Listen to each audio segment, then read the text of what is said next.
Muito bem. Antes mesmo de começarmos o nosso debate, não sei de formar as considerações sobre o tema que vamos falar hoje. Gabriel. Pois bem, a temática é bastante pertinente, não é? Combate e prevenção à corrupção. E nós, como Munga, entendemos que não é possível levar essa abordagem, no entanto, termos a educação como o nosso aliado principal. Daí a ideia de termos tirado essa temática, não é? Falando sobre a questão da educação como prevenção e combate à corrupção. Entendemos que a educação é aquele espaço em que a gente não quer olharmos para a questão da prevenção, a gente falamos da questão da prevenção, só para depois falarmos da questão da prevenção, entender, faz-se essencialmente com uma educação forte, com todas as instituições sociais fortificadas, e aí desde já a importância da família, a importância da escola, não é? Mas também é preciso perceber que a educação traz essas instituições também naquilo que é o campo de ações cívicas, culturais e desportivas. Como dizia Paulo Freire, a gente aprende e ensina ao mesmo tempo em todo lugar e em todo lado. Portanto, essas são nossas ideias, não é? Que fizemos que pudéssemos então abordar a temática.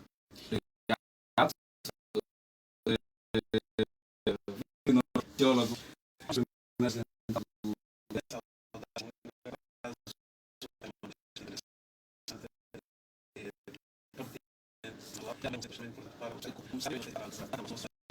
Não tem um contexto estrutural, então pode-se alinhar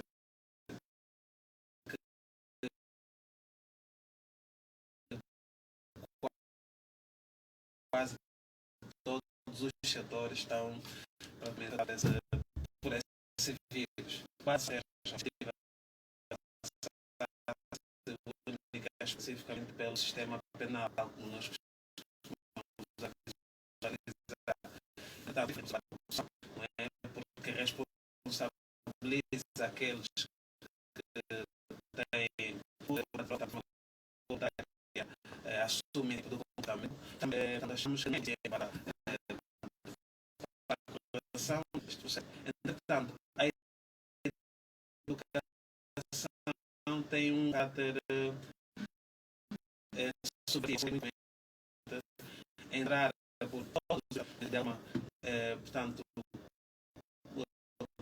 conscientizar acima de no fundo, tal elemento principal, não é? O processo de conscientização. Por essa conscientização é possível atingir todos os dias da noite, como a sério, corrigir esse caráter estrutural da corrupção, sem passar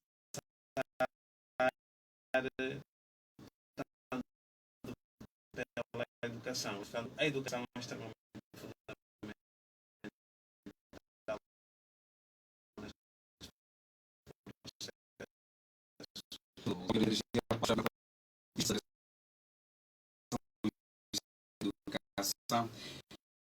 O senhor Antônio Pereira. Boa noite a todos. Porque dependerá o sucesso do nosso país e das nossas vidas mesmo. Ainda ser fundamental, como já iniciado pelos colegas anteriores, devia precisar que esse processo é um processo de corresponsabilidades. Não bastará somente a educação, mas todas as dimensões da nossa sociedade têm que estar empenhadas nesta luta. Esta prevenção combate à corrupção, que é uma algo enferma e onde corroer drasticamente a nossa sociedade, como em alguns casos tem corrido. Vamos continuar mesmo com o chefe de departamento. Já estamos a trazer ao debate uma frase do estadista sul-africano na qual dizia: a educação é uma arma que temos para mudar o mundo. Olhando para as dificuldades que o nosso o sistema de ensino apresenta, será que acredita que ainda continua a ser chave para combater a corrupção? Ainda sim continua. Forma? De que forma? De uma forma. Isto é o seguinte. Pegando na frase que referiu o Nelson Mandela,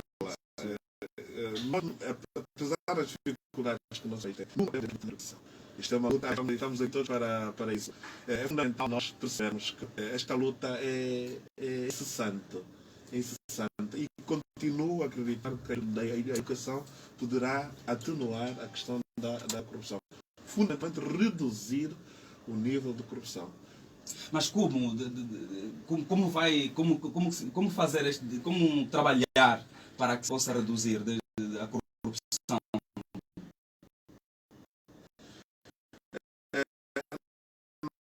Nós sabemos que a formação uma coisa de questões que nós abordamos constantemente no nosso dia a dia, é fundamental que a migração se promovam permanentemente debates. A escola tem que estar dentro do ensinamento do desenvolvimento pessoal e profissional do indivíduo. Nessa perspectiva, é fundamental nós, educadores, exerçamos influências positivas cotidianamente no sentido das pessoas aplicarem em contexto real toda a construção dos valores éticos e morais. Mas é visível a educação, ou seja, é visível, o governo tem feito, por exemplo, tem colocado o assunto no ar nas escolas do país sobre a corrupção? Existe uma grande informação. Se separarem os princípios da educação, todos eles são escritos com normas e princípios éticos preventivos da corrupção. Agora, é fundamental que nós percebamos, né, apesar desse esforço que às vezes nós realizamos no nosso dia a dia, todos os educativos realizamos no nosso dia a dia, há fatores que às vezes fazem com que alguma coisa falha. São esses. Vivemos num mundo idiosincrático, não é? Se reparar, há situações em que nós partilhamos espaços com imensas pessoas. Todavia, quando da doma, alguns são afetados por outro tipo de doenças. Mas a escola, na minha modesta opinião, a escola exerce um papel fundamental, que é conscientizar o indivíduo para que as práticas sejam cada vez mais corretas em relação à sua forma de atuação. A escola exerce a sua tarefa para o combate à corrupção? Bom, o que se trata é que a escola exerce essa influência, especificamente para a nossa realidade. Obviamente que nós não temos esse quadro, ou seja, nós não estamos ainda no estágio do tipo ideal, né? Do tipo ideal, aquilo que se espera, porque podíamos nos perguntar como é que estamos em termos curriculares. Será que nós temos disciplinas que privilegiam especificamente o combate à corrupção? Será que nós temos um conteúdo programático que responde justamente a esta problemática? Nós temos uma disciplina que de forma específica trata dessa questão e com alguma profundidade? Será que nós temos, portanto, não apenas será que nós temos no campo lá dos processos, sobretudo ligados à extensão, temos programas que, acima de tudo, visam prevenir e combater a corrupção? Será que as crianças, os jovens, os adolescentes, portanto, estão sujeitos a este tipo de notificação do ponto programático, do conteúdo programático, enfim, que nós temos? E a resposta que nós vamos entrar é que não, pelo menos não no termos daquilo que se esperava. Ainda há muito trabalho de se fazer, há uma realização que se deve fazer, seja da disciplina, por exemplo. Nós olhamos especificamente para a natureza do processo formativo no ensino geral. Somente a disciplina de educação moral e cívica é que traz alguns elementos que podem de alguma forma ajudar no processo de conscientização, sobretudo no processo de combate à corrupção. Mas, e se nós olharmos especificamente para essa disciplina, conseguiremos perceber que a dose do conteúdo programático que atende, portanto, para essa questão, não é suficiente, né, para, sobretudo, cobrir o nível de corrupção que o país atingiu. Porque nós temos, como eu disse nisso, nós temos uma corrupção estrutural. E a dimensão da corrupção não pode ser corrigida justamente com os termos, né, os termos do conteúdo programático, mas que é reservado no processo de aprendizagem. Portanto, é um trabalho mais. É claro que não pode, nós também não podemos pensar que somente as escolas que poderão contribuir para que esse processo seja de facto banido. Portanto, é preciso que haja uma comunhão de esforço, é preciso que haja uma sincronia multitorial. E nesta comunhão é ainda a sociedade civil também é convidada, não é, com os seus programas também de conscientização, no sentido de se mitigar, portanto, este fenómeno. E aliás, portanto, é este trabalho que nós temos estado a fazer, por exemplo, no processo de estudo e levantamento sobre a corrupção a nível do nosso país.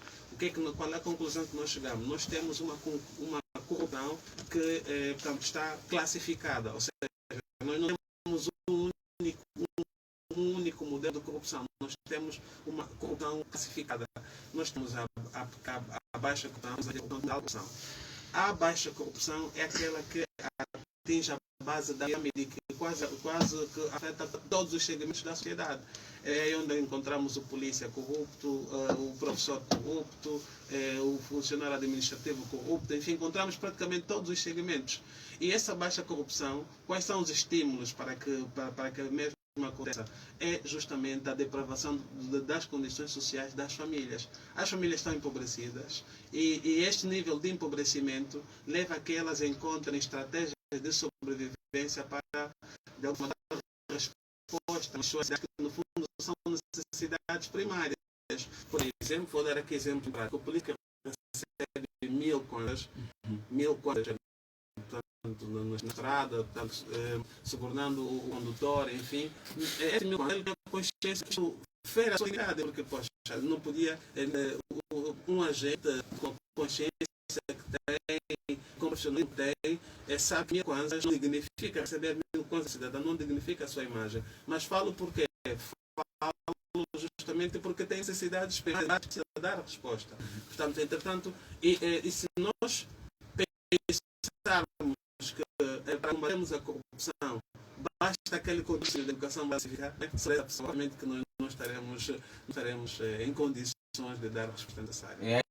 Que eu quero. Sim, a palavra, senhora Antônio Pereira. Bom, eu estava a ouvir atentamente o meu colega de painel em relação à instituição em termos em questões de corrupção. Eu também queria só deixar aqui uma pequena ideia de que, independentemente de existir esta disciplina específica de corrupção, se nós olharmos para todas as propostas curriculares, existem sempre valores de conteúdo. E todos eles no sentido de nós, no dia a dia, comportarmos como verdadeiros cidadãos. Eu também conheço experiências de muitos países em relação a isso. Não há conteúdos, os ministérios não têm conteúdos diretamente ligados da educação. Tem um conjunto de situações didáticas e educativas que vão convergir todas para a formação consciente cada vez do cidadão. Por exemplo, eu vou só trazer aqui uma pequena experiência. Nós, há um tempo a esta parte, temos estado a assistir a uma educação financeira, por exemplo. Esta própria literacia, estudo da literacia financeira, é um bom princípio de equilíbrio para o indivíduo, quando estiver qualquer dia a trabalhar, de forma equilibrada, não romper um bocadinho o processo normal das coisas.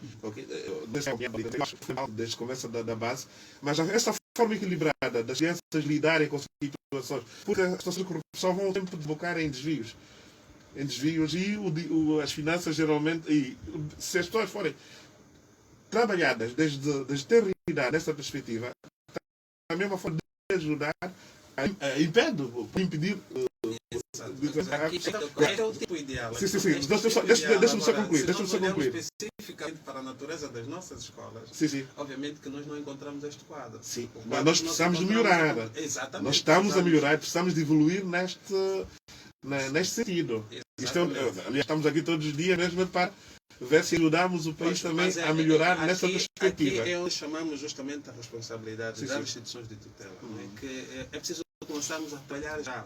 Porque este fenómeno já está a causar estrago, ou seja, já causou muito, obviamente, a causar estrago e continua. Portanto, portanto, se não houver uma pronta intervenção, se não houver uma correção do próprio sistema educativo, obviamente que nós continuaremos a assistir à evolução do fenómeno e continuará a ser corrosivo. Portanto, as próximas gerações também poderão estar comprometidas. Porque, por exemplo, quando falava do programa de literacia financeira, enfim, nós fizemos o levantamento, as escolas estão, vamos lá, abrangidas com o programa. Obviamente que já temos um número bastante reduzido. Se sairmos do casco urbano e formos descendo para as zonas periféricas, descendo mais, obviamente que vamos encontrar um número expressivo de escolas que nem sequer conhecem, nem os professores, não falo dos alunos, os professores sequer conhecem destes programas. Entretanto, e se reparar, há um elemento muito particular. A educação patriótica, por exemplo, hoje já não se vê nas nossas escolas. Portanto, é uma situação que está praticamente definhada, não é? Mas que não há uma preocupação, não se vê uma preocupação da parte do Ministério, não é? Em se corrigir. Por exemplo, não se canta o hino nacional, não se entoa o hino nacional nas escolas, não é? E é um processo que está acontecendo, é um fenômeno que está acontecendo de forma natural. Então, as próprias requerimentos básicos, exatamente, que esses elementos, acredito que, se forem considerados com alguma dose de preocupação, poderemos dar a resposta necessária, porque é fundamental que se combata, de facto, a corrupção, e a educação tem essa expressão maior. Entretanto, mas para efeito é necessário que haja um programa efetivo, não é? Um programa efetivo que não passa única e exclusivamente por uma disciplina. É preciso que haja um programa. Por exemplo, quando nós entoávamos o hino nacional, o processo de entoação do hino nacional não fazia parte de nenhuma disciplina, fazia parte do próprio programa, tanto formativo, educativo, patriótico, enfim. É assim que falo da entoação do hino, podia falar de outros processos, por exemplo, a questão das campanhas de limpeza, enfim, não integravam uma disciplina, mas tudo isso está-se a perder. Portanto, esses valores estão-se a perder justamente porque o sistema educativo não está a seguir aquele ritmo que é necessário para trazer alguns valores, sobretudo portanto, nas gerações novas, né, que precisam, obviamente, deste doutor, desculpa, vamos aproveitar mesmo saudar. Sim, vai continuar. Vamos só aproveitar saudar aqui o nosso convidado, o professor e educador social, Félix Quebeca. Muito bom dia, seja bem-vindo. Bom dia, Donaldo. Bom dia também aos colegas do PNL. Desde já, parabéns pela abordagem. Já estou aprendendo bastante. Só sinto bastante por não ter ouvido as introduções iniciais, né, obviamente. Mas estamos por cá. Muito bem, estamos a falar então sobre a prevenção e combate à corrupção. E começarmos a perceber que a educação é, de facto, o principal esteio para nós conseguirmos mudar o que quer que seja, e principalmente naquilo que tem a ver com a questão da corrupção. Talvez as mais importantes do mundo, a educação é a principal arma que a gente pode usar para mudar o mundo. E a gente precisa, de facto, começar a olhar para as crianças no sentido de mudar a geração que está por vir. Porque, infelizmente, por conta dos vários anos de uma prática eticamente errônea, que já vem de cerca de 30, 25 anos, infelizmente, dessa geração, podiam chamar de uma pessoa cética, mas nós podemos não esperar muita coisa. Mas da geração que está por vir, que ainda não carrega consigo aquela questão da dívida, da questão da guerra, da questão da crispação partidária, da questão da fome, mas que está a olhar para frente, que está um pouquinho mais ligada para o mundo das tecnologias, que quer fazer diferente, talvez essa geração seja aquela que a gente precisa, de facto, trabalhar e fazer com que ela seja diferente amanhã. partir de quê? A partir da educação. E, como disse aí, preciso agregar os esforços e não apenas atirar essa responsabilidade à escola. Precisamos também, obviamente, olhar a família, mas a família também está em crise. Eu falamos ontem há pouco tempo, é às vezes difícil você pedir patriotismo e cidadania a quem tem fome. É difícil você pedir que as pessoas cumpram regras quando as suas necessidades mais básicas não são resolvidas. Então, nós temos tanto o próprio Estado, tanto o governo, quanto todas as outras esferas da sociedade aqui chamadas à responsabilidade para, de facto, podermos fazer alguma coisa em conjunto, mas que seja programado e intencional. Que nós não achemos que a questão ética virá de cima só pelo fato de nós acharmos que estamos a avançar nos anos. Não. É preciso parar, é preciso repensar, é preciso reprogramar as atividades para, de facto, nós daqui a 20 anos, 30 anos, termos líderes que tenham medo, que mais do que ter medo de ir para a cadeia por roubar, que saibam que não podem fazer aquilo pelo fato de não ser uma coisa. Quando fala em reprogramar atividades, a que se refere? Refiro-me justamente à reprogramação, à reformulação do sistema educacional. E principalmente a uma autonomia maior das instituições do Estado, e em termos de material, em termos de dinheiros, em termos de formação, em termos de capacitação de capital humano, para de facto podermos fazer diferente. Mas tem que ser uma vontade intencional e prática, e não apenas que passem por discursos como muitos dos que nós vimos, como os tolerâncias zeros, os programas e tudo mais, que no fundo eram mais frases de campanha eleitoral, que no fundo não tiveram o efeito que nós gostaríamos, e hoje nós estamos mergulhados num abismo econômico e social que infelizmente nos arrasta para uma situação que é quase que insustentável. Mas tudo isso por conta da corrupção. A corrupção tem efeitos muito nocivos e nós às vezes não conseguimos imaginar isso. Mesmo a situação do ranking do Doing Business da Angola, não é? No mercado internacional, o fato de nós não termos investidores internacionais aqui tem muito a ver com a situação que se vive em Angola. O fato de nós sabermos que para tratar um documento é preciso dar um montão de voltas para a gente conseguir a concessão de um terreno. Nós temos pessoas que, mais do que cumprir a sua função, que ela foi adjudicada pelo Estado, ainda assim vai ter a necessidade de usurpar dinheiro de quem quer investir, e a gente retira o investidor, fazendo com que ele não crie empregos, e não fazendo emprego, isso agudiza a situação do desemprego e faz com que as famílias continuem mais pobres e que não tenham sequer consciência sobre o que é ética, sobre o que é fazer o correto, porque a sua principal preocupação vai ser a barriga. E, como disse bem o Vitorino, vão fazer tudo o que for possível para conseguirem mitigar as necessidades mais básicas que têm. Bem, já vamos voltar a falar consigo, mas o doutor quer continuar para... O doutor Roque levantou aqui algumas questões que precisam ter esclarecidas. A primeira tem a ver com a educação patriótica, disse que já não existe, quase que acabou por dizer a educação patriótica, não se canta o hino. Bom, isto é uma forma de ele referir. Eu até convidava, eu convidava o Dr. Roque, aliás, qualquer dia temos que convidar para fazer algumas visitas a algumas escolas que ocorrem essas situações. Agora, a dimensão pode não ser a mais adequada, mas ocorre há matinos. O hino tem situado, sim senhora, o hino. Vemos escolas a fazerem matutinos. Eu sou testemunha disso. Eu sei, não podemos estar aqui a dizer que não tem. Não se tem que Tanto essa absolutação não é um absolutismo. Aliás, eu dizia que, tanto se nós olharmos para a natureza das nossas escolas, vamos perceber que, à medida que nós abandonamos o casco urbano, há uma redução do nível de rigor no cumprimento de alguns valores que são necessários para a construção da nossa sociedade. Pois, eu percebo. Portanto, e é só olharmos... Sim, mas o esforço tem sido tremendo e existe. Nós trabalhamos nesse sentido, todos os dias trabalhamos nesse sentido para que as coisas melhorem. Também o momento que vivemos também não é fácil. Estamos aqui a passar um momento muito complicado. E eu acredito que dentro dos princípios que norteiam a educação, as coisas tenderão a melhorar. Há pouco o Dr. Quebeca falou muito bem de precisamos de reformular, mas temos bem isso. Tem havido essa tal reformulação. Agora, com a velocidade que se calhar nós pretendemos, é que ainda não, a velocidade não ocorre. Mas tem havido essa reformulação. Aliás, nenhum sistema educativo vive se não for renovado de forma forma tremenda. A ciência tem que ser discutida de forma renovada todos os dias. Há pouco disseram também que praticamente vai ser um debate de consenso. Aqui não haverá contrários, porque é muito evidente que a educação é a chave fundamental para a redução da corrupção. Mas eu quero fazer uma pergunta. O Dr. Vitorino Roque falou da falta de especialistas para a disciplina de corrupção.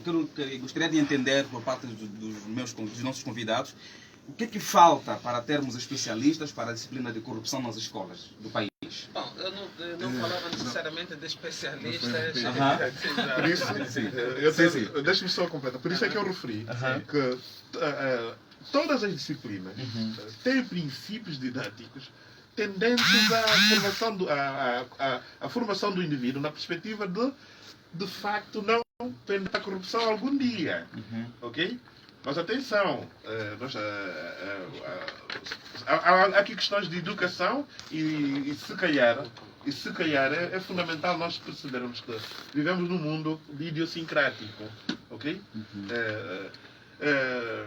Nós podemos estar munidos de todas as armas que nos previnam contra a corrupção, mas depois há fatores sempre que e às vezes quase inexplicáveis.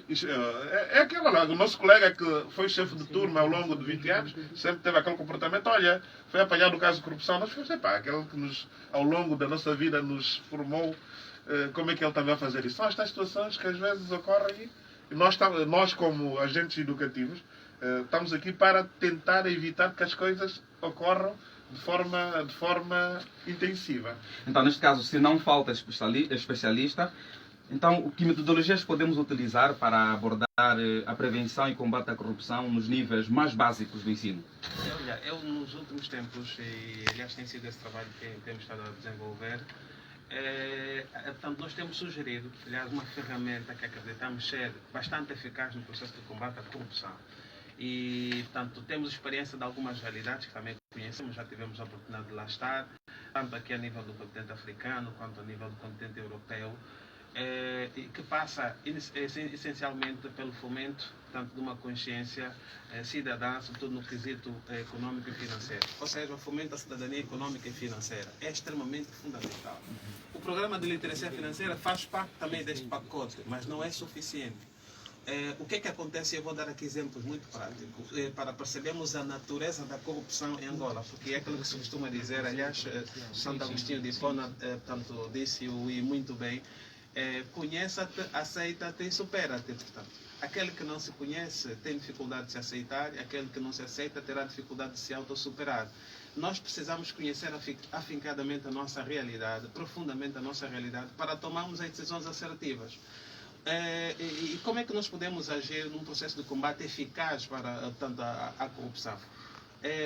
O combate à corrupção terá de obedecer à natureza do modelo de corrupção que impera no nosso país. Portanto, se nós pensarmos que nós temos uma corrupção apenas de alto nível, que no fundo é aquela corrupção que os tribunais procuram combater por via do sistema penal, nós estaremos longe de dar resposta, não é, ao nível de corrupção que o nosso país atingiu. Por quê? Porque é aquilo que nós costumamos dizer, se colocamos o tribunal a agir sobre todos os corruptos que o país tem, nós não teremos cadeias suficientes, né, para acomodar os nossos corruptos, porque existem os pequenos corruptos, os médios corruptos e os grandes corruptos.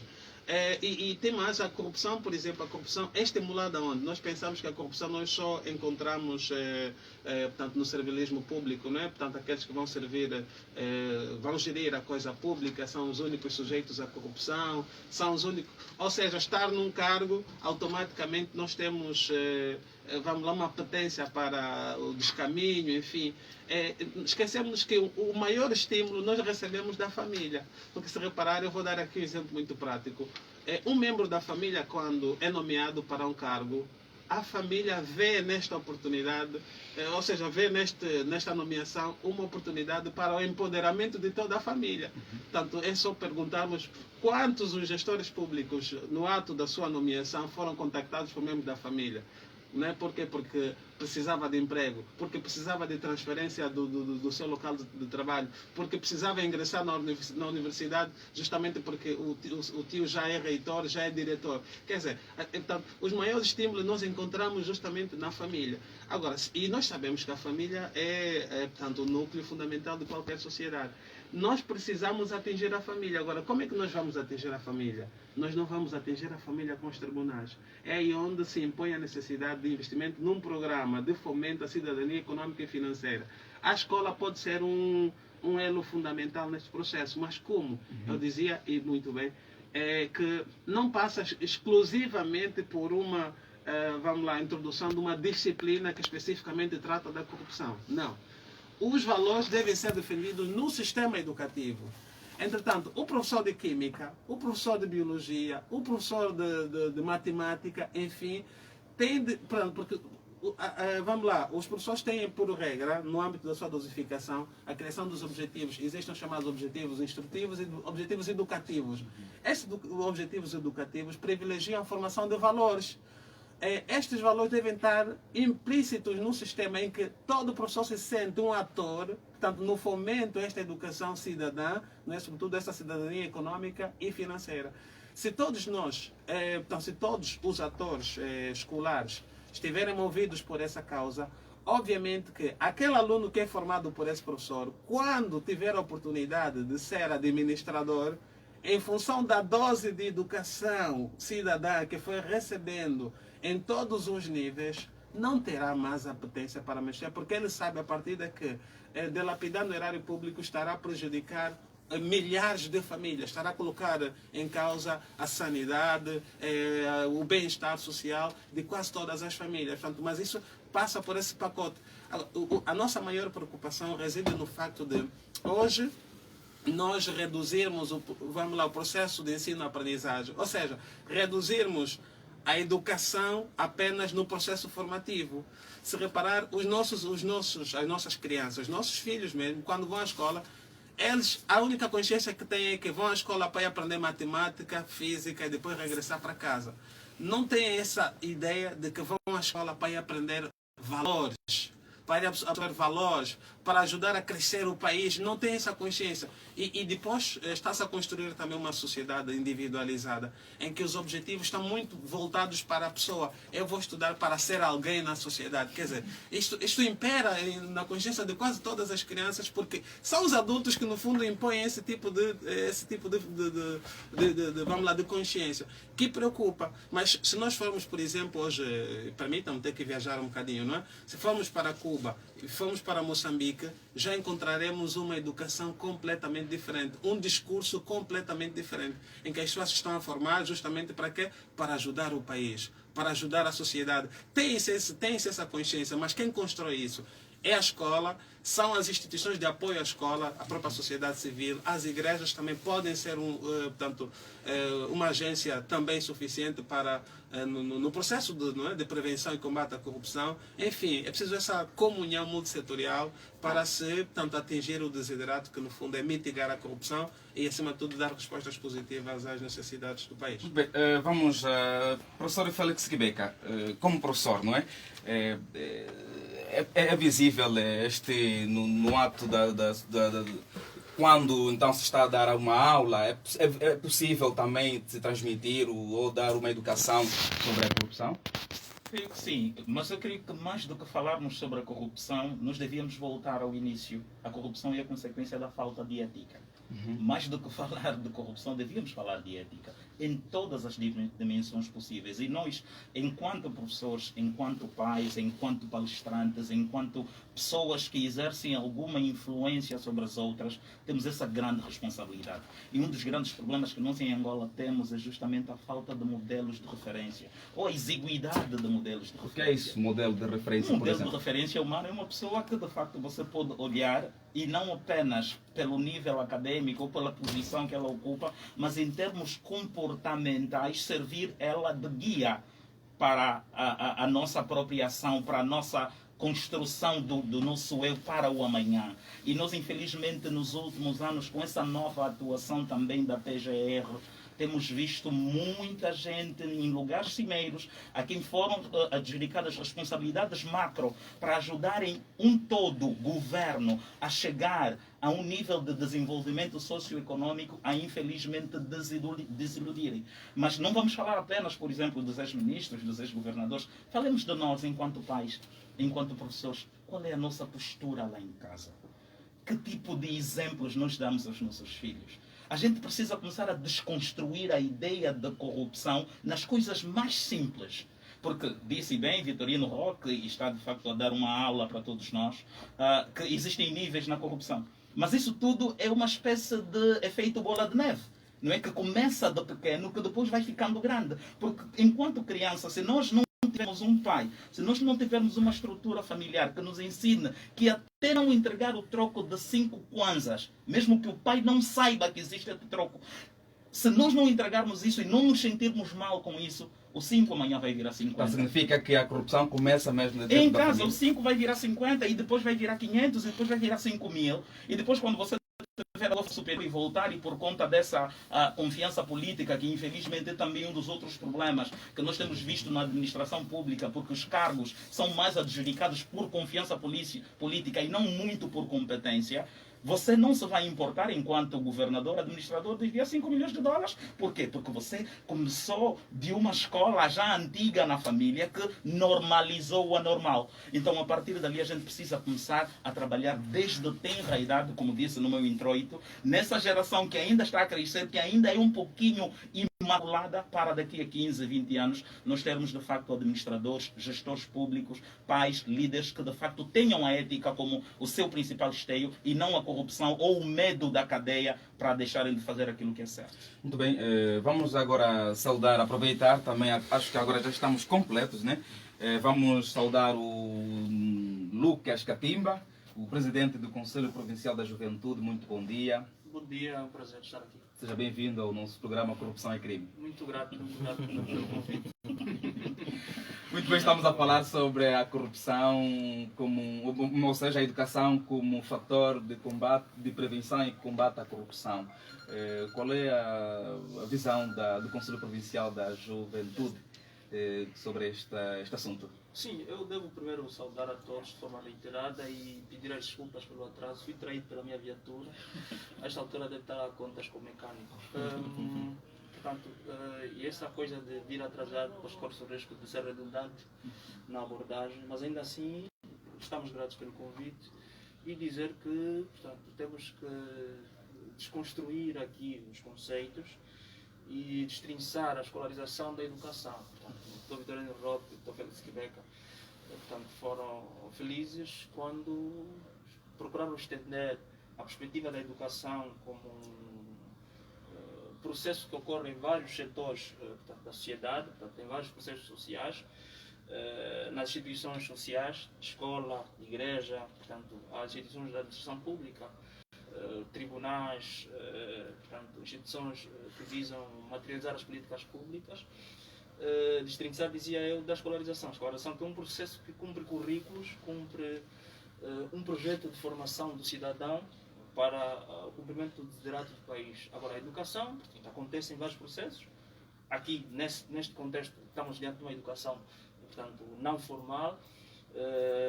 Nas conversas de travessa, há o processo de educação informal e na escola há o processo de educação formal que cumpre um currículo. Agora, é fundamental não descurar a perspectiva da criminalização da corrupção como forma de controlar os mecanismos de ação social dos indivíduos. Ou seja, não obstante reconhecermos que o combate à corrupção deve começar em casa, deve começar, portanto, nos círculos sociais onde nós estamos inseridos, mas ainda assim o Estado, enquanto garante do bem-estar e da segurança, deve ter o seu papel de pujança para fazer cumprir as normas e consciencializar que o descaminho para a utilização do erário público, portanto, acaba por desembocar relativo absolutamente na criminalização. Portanto, é fundamental termos em conta que as instituições estão em colapso, a família está em colapso, em sede do capitalismo selvagem, dizia Paulo Freire, ninguém educa ninguém, os homens educam-se imediatizados pelo mundo. Portanto, hoje a escola já não é uma instância com autoridade legítima para impingir no indivíduo os valores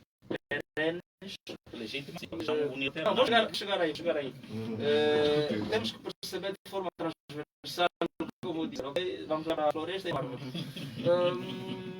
Quando dizia, e vou abrir alguma parte para o professor, quando dizia não legítimo é porque hoje até o indivíduo dá-se ao luxo de duvidar, o professor diz, ok? Portanto, é nessa perspectiva. Nós temos internet, temos o processo de globalização, e isto propicia um ambiente de descredibilização do currículo escolar, da educação formal. Portanto, é nesse sentido a dizer que, mas no âmbito do ensino superior e do segundo ciclo, porque primeiro ainda a criança, portanto, dizia pode ser domesticada socialmente. Entretanto, gosto de dizer, mas a igreja também, enquanto elemento que congrega massas, permite uma expressão e que confiam numa crença, portanto, estabelecida, pode ter alguma palavra a dizer nessa perspectiva de combate à corrupção, criando uma agenda também, atrelada às agendas do Estado, para poder, porque a maior parte dos indivíduos angolanos são cristãos, estamos a falar de 70%, 80%, e não seria concebível que andemos numa corrupção endêmica ao nível do país, tendo em conta que temos cristãos, portanto, e se o cristão segue as doutrinas de Cristo, portanto, o amor ao próximo, portanto, deve ser a tônica dominante.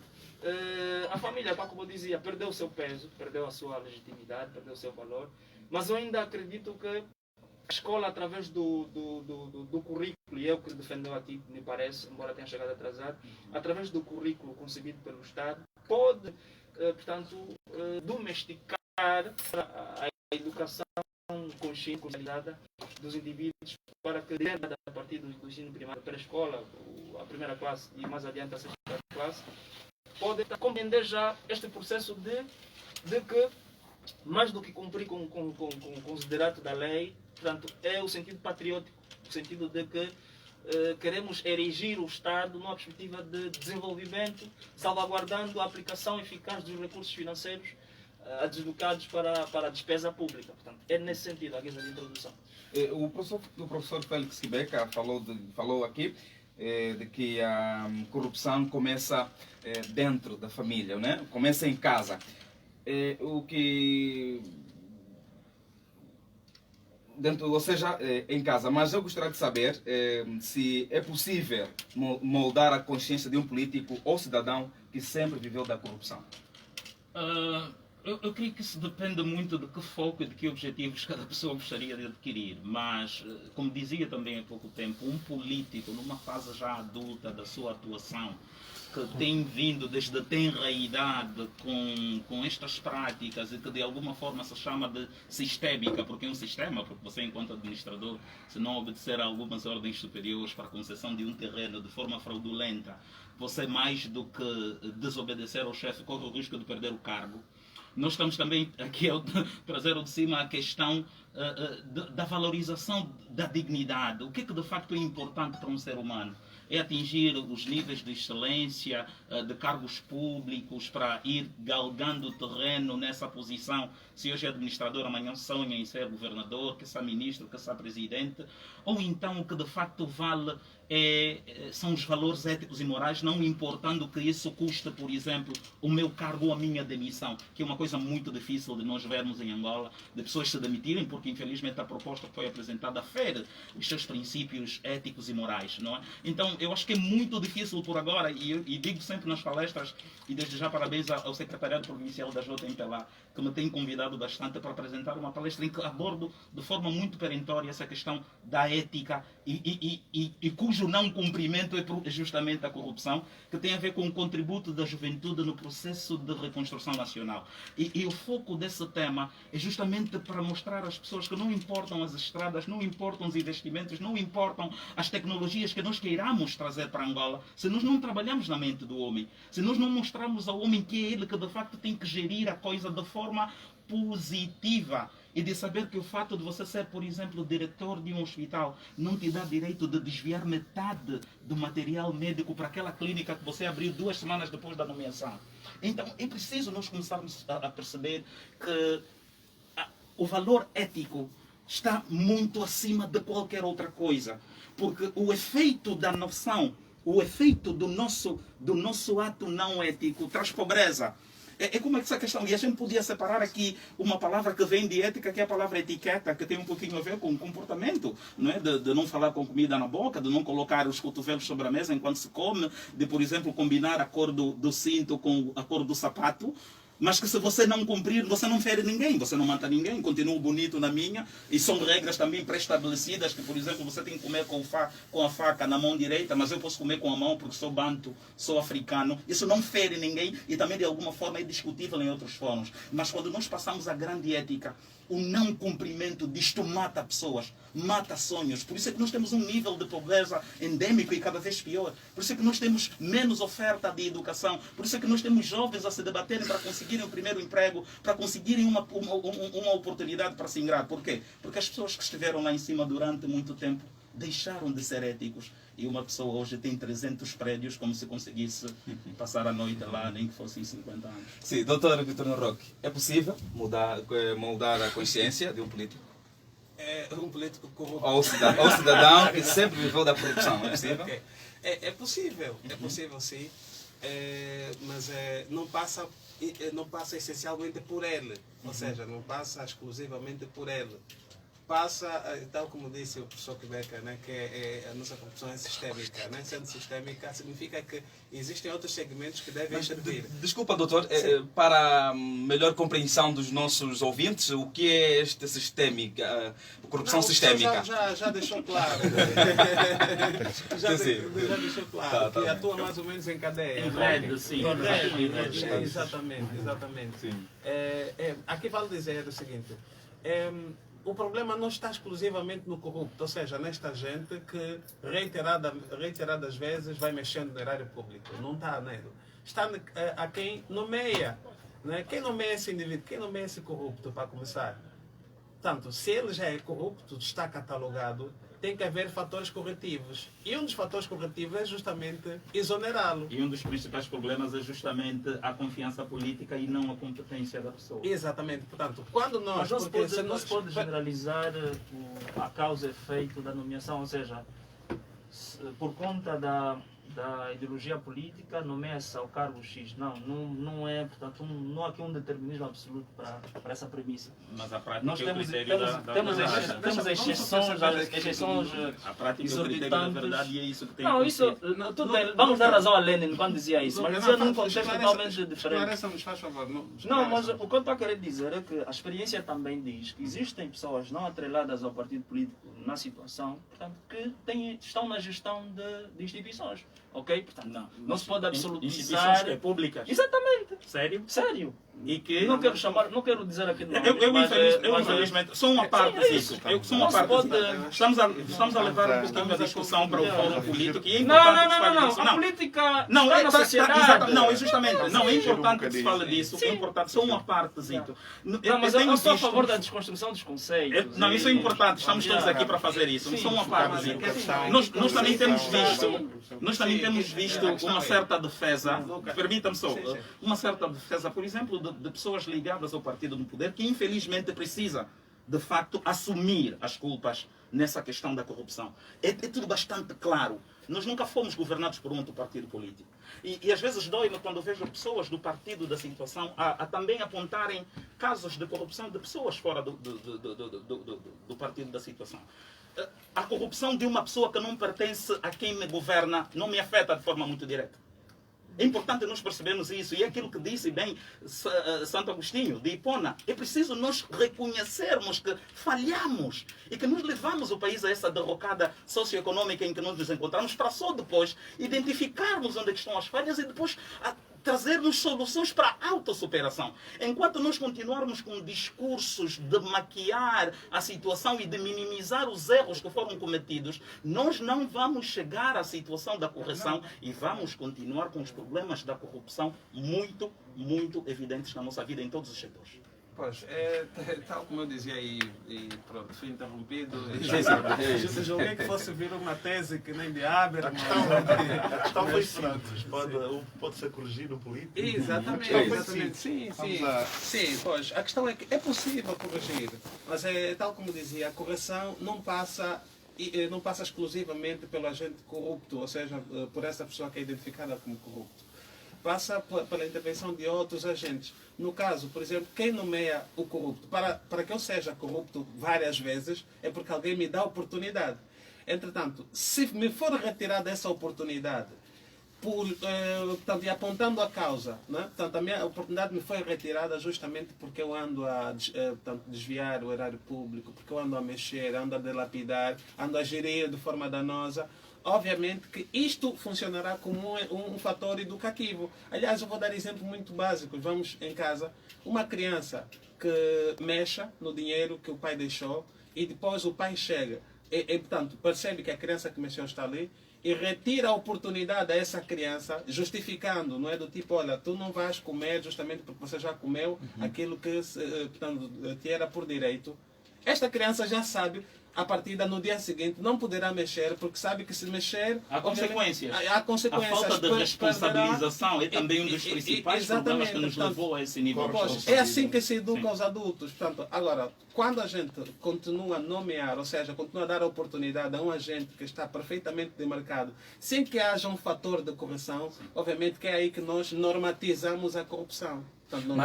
Mas às vezes a nomeação ocorre quando, por exemplo, eu não sei se a pessoa nomeada tem este espírito de corrupto. Nomeamos Exato, pela pessoa, também. não sabemos ser corrupto não. Exato, não, mas essa questão da nomeação, por exemplo, quando a gente diz que o indivíduo que é corrupto, né, sobretudo pela forma como colocou a questão, sim, não é? Sim. Significa que essa pessoa já está rotulada, já está catalogada. Mas não é? E existem pessoas, por exemplo, nesse preciso momento, né, não queria entrar especificamente para a nossa realidade, para não ter que chamar nomes e depois queria levantar aqui alguns celeumas. Por exemplo, existem pessoas que, portanto, já há um conjunto de denúncias em relação ao seu comportamento, sobretudo na forma como gere a coisa pública. Denúncias, não é, que são graves e algumas delas já estão sob segmento vamos lá, de algumas instituições, da PGR, do IGAI, enfim, de outros organismos. Exatamente. Este indivíduo, por exemplo, se eu for o titular do Poder Executivo, imaginando que eu seja o titular do Poder Executivo, eu não posso nomear alguém que está sob investigação. Sim. Portanto, agora, quando a gente nomeia, obviamente que nós normatizamos o comportamento. Sim. Você relaxa o infrator. Exatamente. Você faz com que ele sinta que a sua ação não é de facto grave. E o que acontece lá em casa, quando você não pune, não castiga, não responsabiliza o filho por um ato negativo, você lhe está a dar uma outra impressão. Está a dar a informação de que o que ele fez é normal e ele vai voltar a fazê-lo amanhã. Então, é mais nesse sentido. Mas era importante só esclarecer uma coisa. Nessa questão política, e falemos do partido da situação, não existe no seu programa que as pessoas devem ser corruptas. Eu concordo que as pessoas que cometeram os vários atos de corrupção defraudaram o partido. E que, nesse sentido, precisam ser afastadas, precisam ser investigadas e precisam ser... Exatamente, mais do que o partido, a pátria. Porque quando se nomeia um administrador, um governador, um diretor de escola, é como um tentáculo de um corpo, de um governo que quer avançar e que precisa das forças de todas as pessoas envolvidas no processo. Então, você, enquanto diretor de escola, com um orçamento de 10 milhões de kwanzas, leva 5 para o seu colégio... Não tem orçamento. Tá bem, ok, não importa, podia ser uma outra instituição. Não, tem generalista. Não, podia ser, mas tem. Não, tem. Mas podia ser uma outra instituição. Não vamos fugir do tema. Podia ser uma outra instituição. Você está a defraudar a confiança política e administrativa que te foi adjudicada primeiro pelo partido e depois pela nação. É importante nós pensarmos a nação e deixarmos de pensar o nosso bolso, deixarmos de pensar só partido político. Muito bem, vamos já voltar a falar sobre este nosso tema, mas antes vamos ouvir a música de Agostinho Sanjambela, este jovem que é da província de Benguela, a música que tem como título A Corrupção.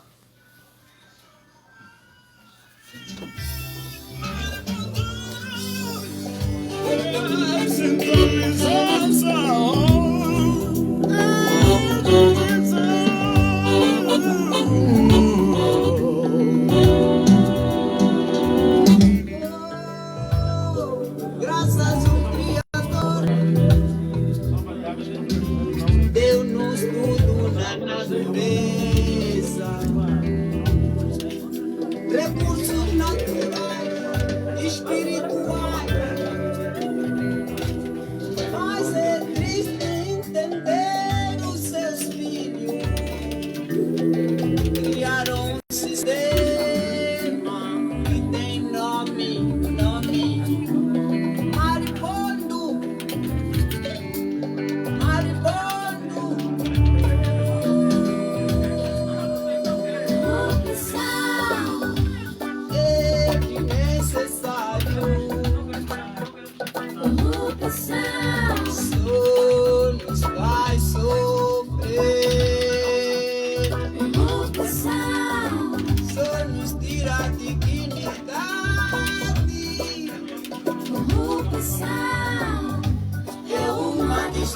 Vai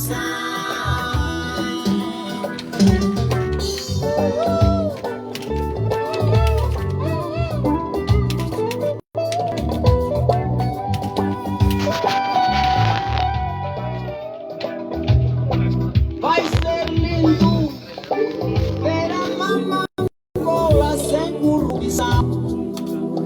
A luz iluminará os nossos caminhos. Oitimunga de Caviara, o Cariquata, você de sol aí na Caupi. Corrupção, corrupção, oh, oh, oh. É desnecessário. Só nos faz sofrer. Só nos tira a dignidade. Não, não. Eu uma destruição. Não, não, não, não, não. Já basta parar. Ai, Selassie, ai, Santo Masgana. É desnecessário.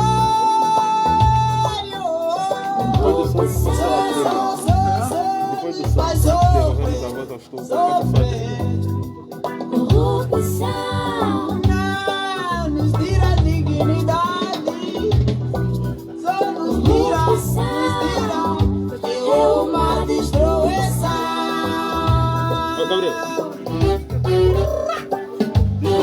Depois o som vai passar a trilha. Não corrupção. Vou ver a palavra. Mais bando. Nós, tal como quando nós estivemos a vender, devemos dar 100 coisas de cada suqueira. Chega na mão do governante. Estabeleci como uma das prioridades do meu mandato o combate à corrupção, ao nepotismo e à impunidade. Lutar contra a corrupção é, sim senhora, o melhor compromisso que podemos assumir hoje em prol do nosso país para o nosso desenvolvimento. Disseram que temos que dar 500 cada suqueira, nós não concordamos. E a imprensa, de modo geral, tem que denunciar isso para que tenhamos novas mentalidades, novos paradigmas e novos comportamentos. Pagar é mal.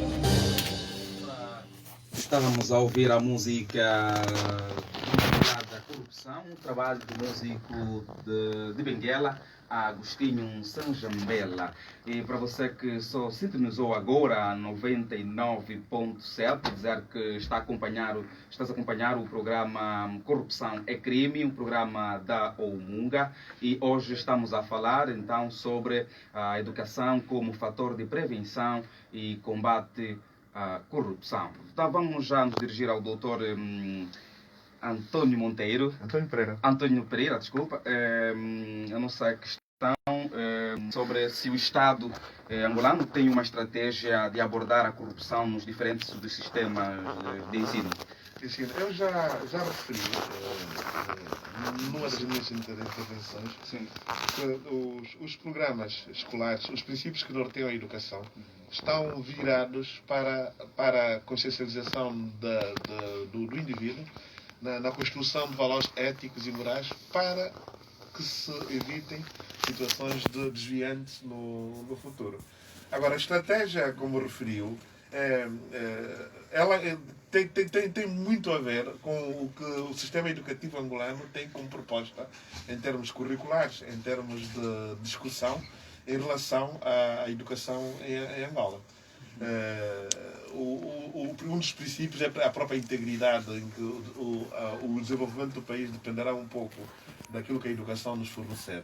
E nessa perspectiva, a estratégia é no sentido de que, de facto, ocorra uma educação consciente, na perspectiva de nós evitarmos a todo custo situações de inconformidades que podem engraçar pela sociedade. Agora, a estratégia concreta, como foi referenciado inicialmente, dispensar nos currículos, ter em conta, quando nós desenvolvemos o currículo, toda essa perspectiva de construção de saberes no sentido de cada vez mais tornarmos a formação do indivíduo de facto uma efetividade em termos de valores, em termos de ética. E uma questão também que quero colocar aqui, o ensino superior é um subsistema no qual as pessoas já chegam com os princípios e valores enraizados para o bem e para o mal, não é?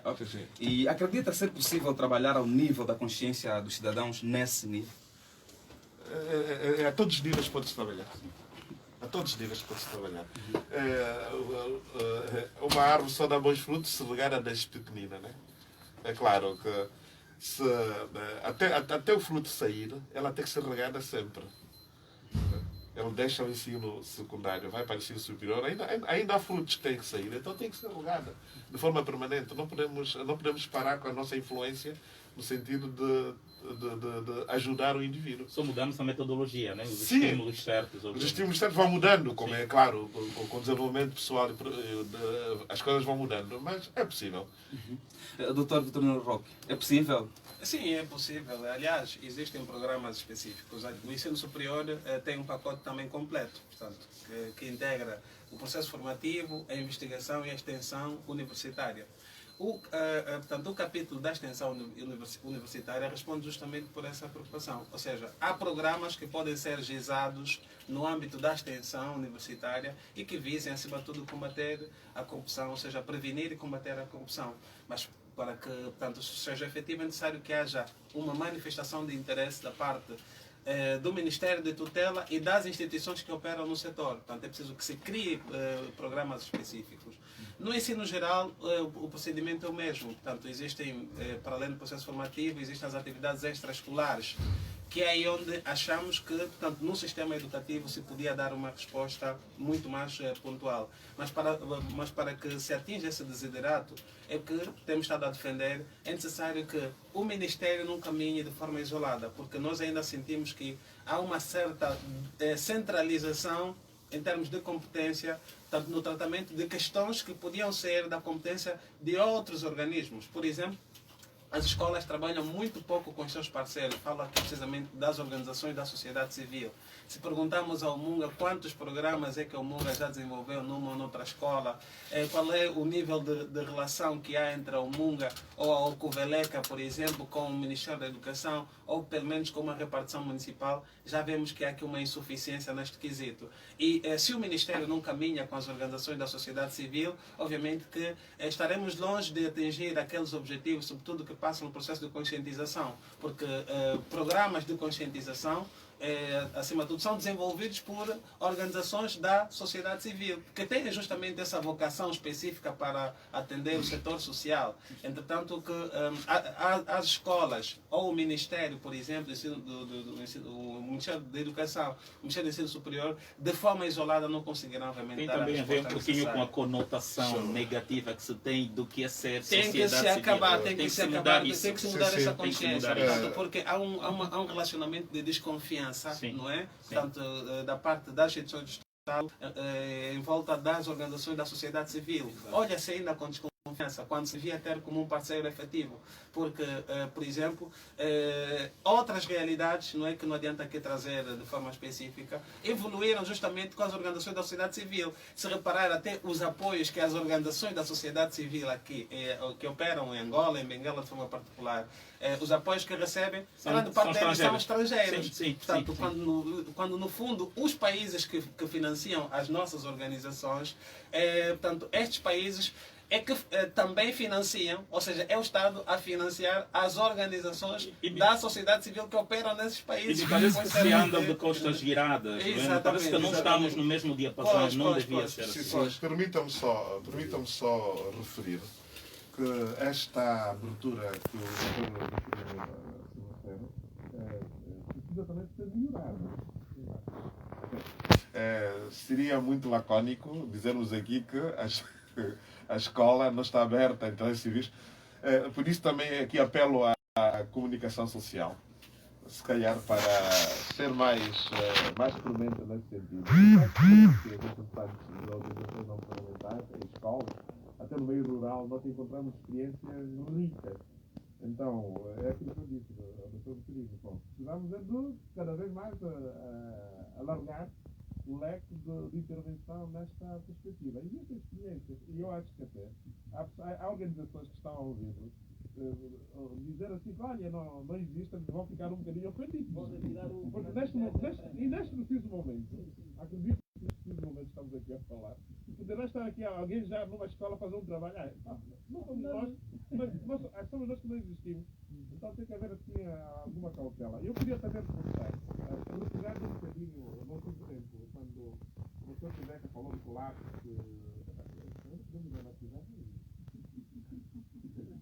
então, se nós dramatizarmos, há pouco disse que há poucos modelos de referência, sabe quantos professores, sabe quantos enfermeiros, quantos médicos com experiências na sociedade existem, que são modelo. Agora, o problema é que muitas das vezes esses modelos não são apresentados. Às vezes nós incidimos a nossa atenção naquele que falhou. Negativismo. É naquele que falhou. Aliás, nós sabemos, aqueles nossos colegas do ensino primário e do ensino secundário que andavam a partir das carteiras, hoje não nos esquecemos do nome. E muitos daqueles que eram os melhores alunos, que já nos lembramos. Então, convém aqui modelar um bocadinho. E eu, por acaso, já tenho experiência dos sistemas educativos, trabalhei nos sistemas educativos. Então, temos que estimular um bocadinho esse discurso. Para nós, então, ganharmos a tal força para ajudarmos, de facto, a educação em Angola. Muita ajuda. Okay? Mas quando se fala em apresentar os modelos, ou seja, o modelo de referência de pessoas como modelo, o que é que quer dizer com isso? Não, é apresentar, sim. Não, é divulgar. Tem que se dar a conhecer. Tem que se dar um pouquinho mais de pouquinho às pessoas que fazem as coisas positivas, não é? E não apenas veicular os aspectos negativos. Porque eles, infelizmente, têm uma incidência muito grande no jeito das pessoas pensarem. Mas os bons exemplos, onde é que andam? Existem muitos. Existem muitos. E é preciso trazer ao de cima. Sim, essas questões. Porque há pessoas, quer dizer, há modelos. Está pronto. E muitos de nós vivemos nesses modelos e que só que ficaram aí abafados.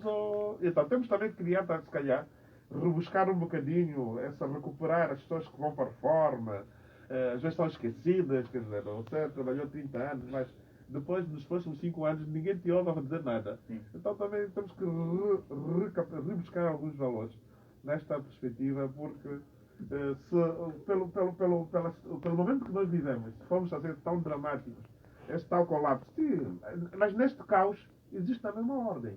Existe uma luz. Esta luz. E aliás, é por isso que estamos aqui e vamos encontrar-nos noutros foros.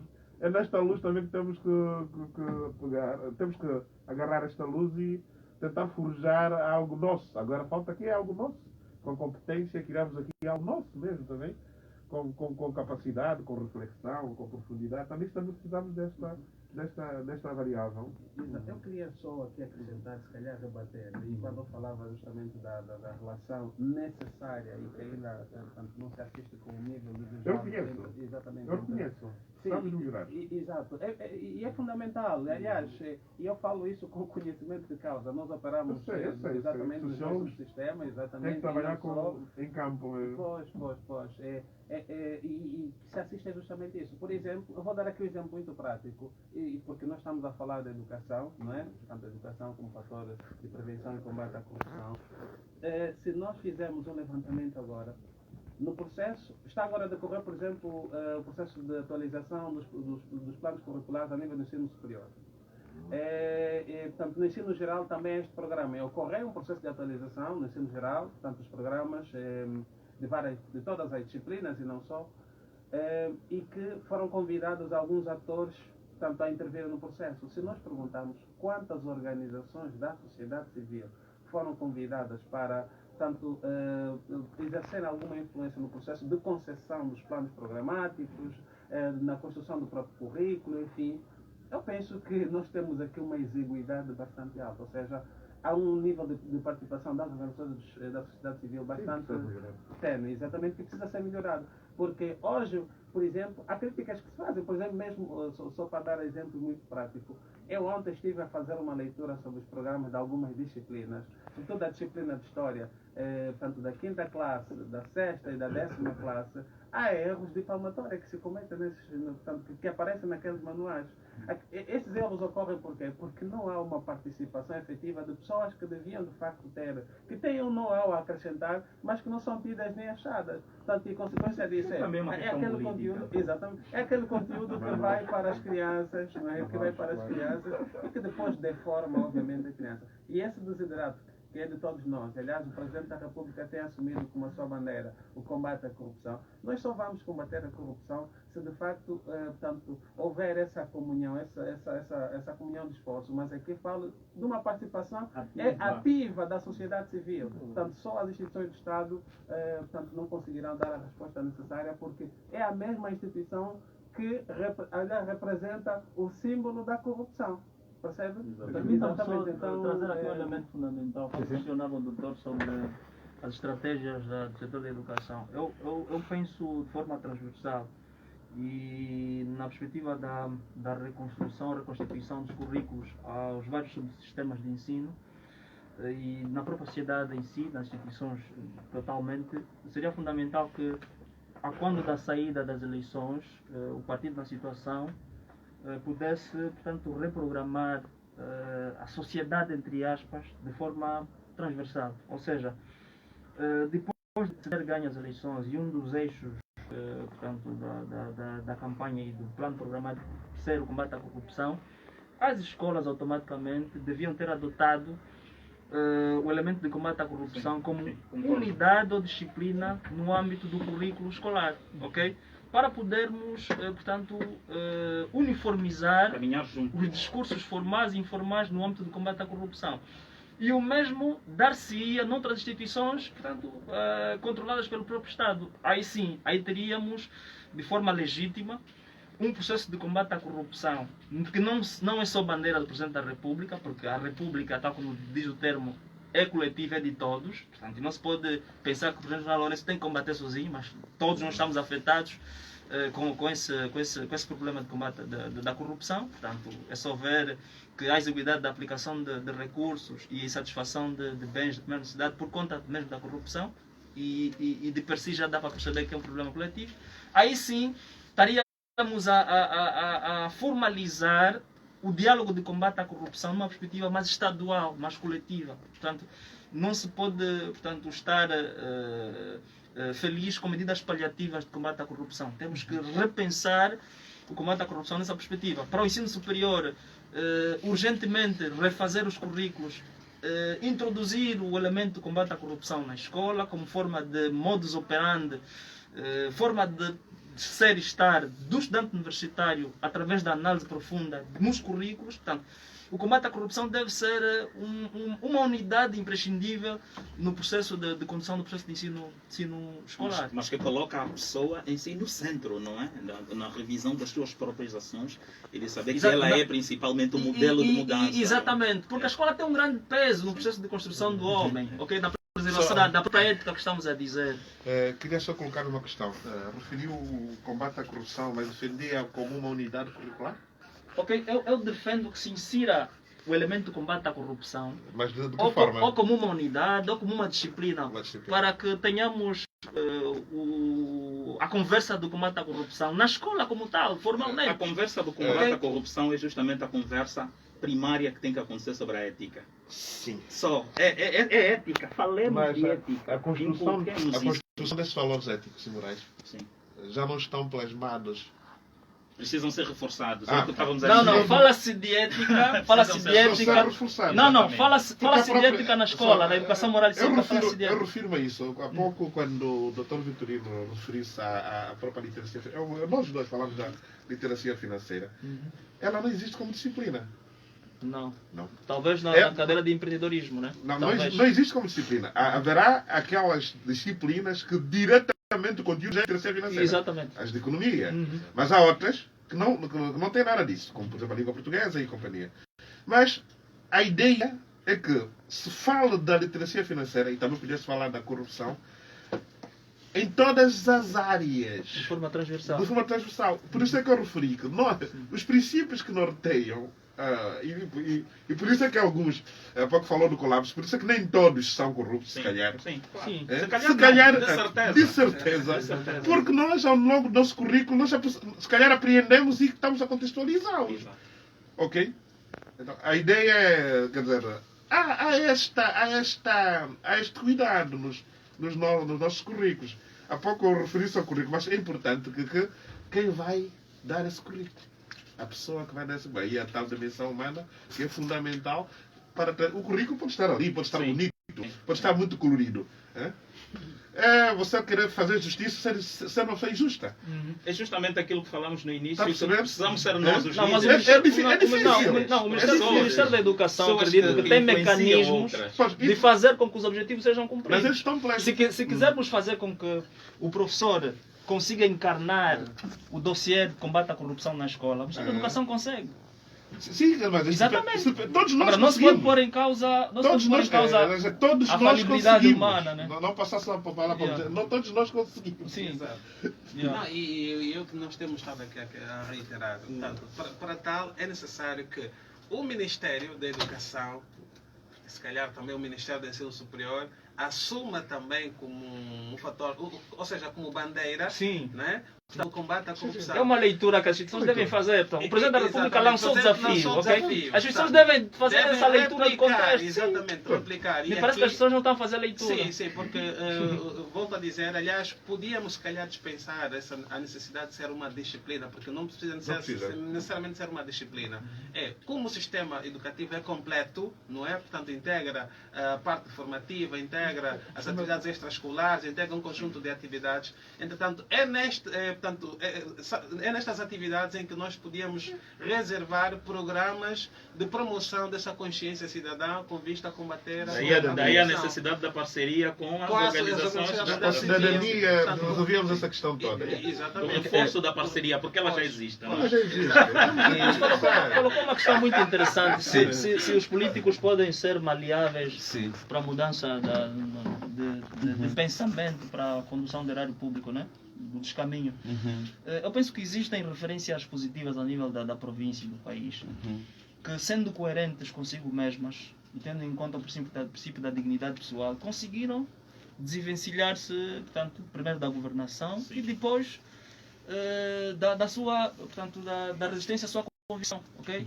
Disseram não, pronto, o que me impinges é isso, portanto, me orientas a fazer isso que vai contra os princípios da ética, da minha convicção e prejudica a pátria, eu prefiro largar. Temos exemplos bons. E é possível, portanto, pessoas serem flexíveis quanto a isso. E ao ouvir Lucas Catimba falar disso, dói-me bastante saber que nós perdemos um grande jovem no ano passado, Lúcio Escola, que já estava a mostrar sinais dessa nova estirpe de políticos que nós de facto precisávamos. E quando nós vimos aquela situação da devolução aos cofres do Estado, daquela verba, da reconstrução da escola... O que sobrou na aplicação do... Quando nós vimos as pessoas a olharem para aquele gesto de forma admirada, isso mostrava de facto quão doentes nós ainda estamos nessa questão ética, porque aquilo é que devia ser o normal. O normal é devolver o dinheiro ao exatamente, é que devia ser o normal, mas pelo facto de também nós estarmos a ser bombardeados por muitos exemplos maus e não muitos exemplos bons, nós ainda admiramos atitudes éticas que deviam ser regulares no exercício normal, exatamente, das nossas atividades. Temos mesmo quase poucos minutos para terminarmos então este programa, mas eu queria, de forma rápida, colocar mais uma questão de forma livre, né? Será que, em função deste colapso vivido, os governantes com um currículo não exemplar devem ser reorientados? Devem ser. Sim. Permitam-me, eu sempre disse que a minha esperança está nos novos jovens políticos que estão por vir. Essa é a minha. E eu falo disso nas palestras.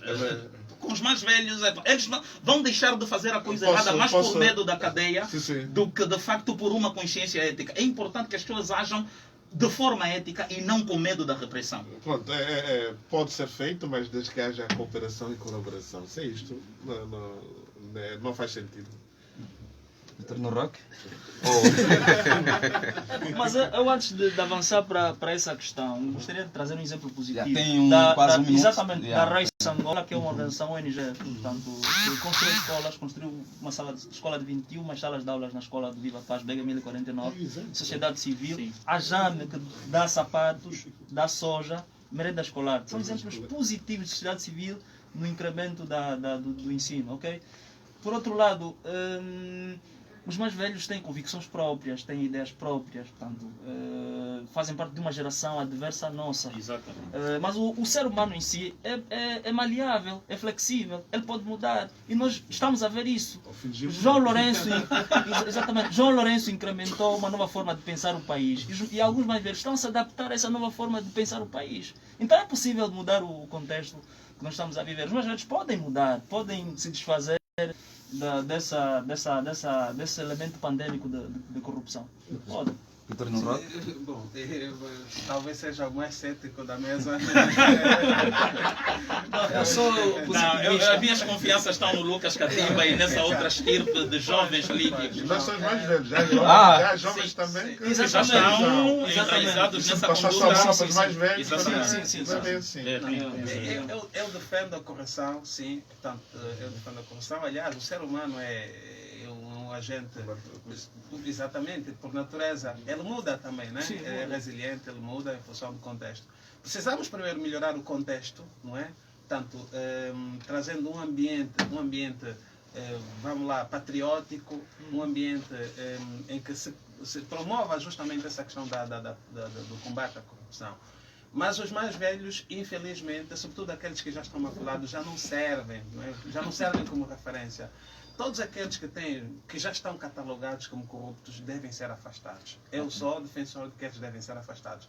Agora, atenção, não cai somente para os mais velhos. Os jovens com condutas indecorosas, os jovens que dilapidaram o erário público já são conhecidos, estes não podem mais integrar a máquina administrativa. Porque, como nós estamos a dizer, as crianças aprendem com exemplos. E se nós continuamos a manter os corruptos no poder, obviamente que as crianças irão aprender com estes, né? Irão aprender. E não é o que precisamos. Nós precisamos corrigir o quadro. Vamos educar com bons exemplos. Somente aqueles que estiverem lisos, transparentes, que não estão maculados e que devem servir, servir o país, portanto, devem integrar uma espécie de bônus também por um bom comportamento ético e social. Muito obrigado. Doutor Antônio Pereira, o seu 30 segundos.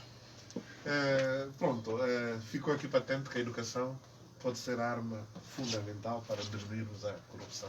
Isto é inegável, mas é fundamental que haja corresponsabilidade de todos os atores, todos, sem exceção. Sem essa colaboração e articulação, a tarefa não avança. Antônio Catimba. Lucas Catimba. Não se pode aliar-se ao processo de combate à corrupção, ou seja, não se pode dizer que o processo de combate à corrupção é do partido na situação que ganhou as eleições. A pátria é dos 30 milhões de habitantes, ok? Temos que deixar um legado positivo para as gerações vindouras. O combate à corrupção é responsabilidade do jornalista, do professor, do enfermeiro, do sociólogo, do médico, do psicólogo clínico, de todos, porque depois os efeitos negativos são subsequentes. Isso é uma bola de neve, é cadeia, ok? Corrompe-se aqui, depois inibe-se a vaga de um ou do outro cidadão angolano na área X, ok? Portanto, há aqui um efeito de bola de neve quando se permite que a corrupção se estenda aos vários níveis. Agora, é também importante frisar que existem instituições onde nós podemos canalizar as nossas informações sobre um determinado comportamento de corrupção. Não podemos assistir ao ato de corrupção e depois trazer isso como uma abordagem leviana, permite a expressão de não, há corrupção no sítio X, não sei, abordar isso informalmente, mas é preciso ir para instituições credíveis e dizer, olha, a cultura da denúncia. Exatamente. Okay, vamos mesmo terminar, vamos ter que dar a palavra ao professor Quebec, senão não vamos ser parabenizar a Umunga por esse grande projeto e também a Rádio Eclésia por aceitar essa organização da sociedade civil e fazer esse trabalho social e dizer que nós estamos disponíveis para continuar a passar o nosso pouco saber e precisamos sentar com pessoas adultas, com experiência, para de facto também colocar um pouquinho água na fervura. E de facto foi um grande prazer, obrigado, e estamos aqui para poder partilhar mais em outras ocasiões. Caros convidados, o nosso muito... Desculpa. Mas vamos... 30 segundos somente, vamos terminar. Sim, na verdade, já não nos perdoa. vou usar justamente os 30 segundos para agradecer mais uma vez o convite e felicitar ao Munga pela iniciativa. Portanto, uma iniciativa nobre, portanto, que deve ser mantida, e nós estaremos sempre disponíveis para servir, né, naquilo que for necessário. Agradecer também ao Coveleca, que é a organização que no fundo represento, reforçar a necessidade tanto da parceria, né, que o Ministério deve encetar com as organizações da sociedade civil. Nós concebemos recentemente uma cartilha de conscientização, não é, para o combate à Covid, e estamos a trabalhar num outro projeto que é a cartilha de promoção do espírito de cidadania. Entretanto, seria fundamental que as organizações do Estado, as instituições do Estado, estivessem abertas, não é, a estas iniciativas para que, de facto, consigamos conscientizar tanto a sociedade angolana e assim garantirmos um país melhor. Muito obrigado, caros convidados, pela vossa disponibilidade e esperamos contar sempre convosco.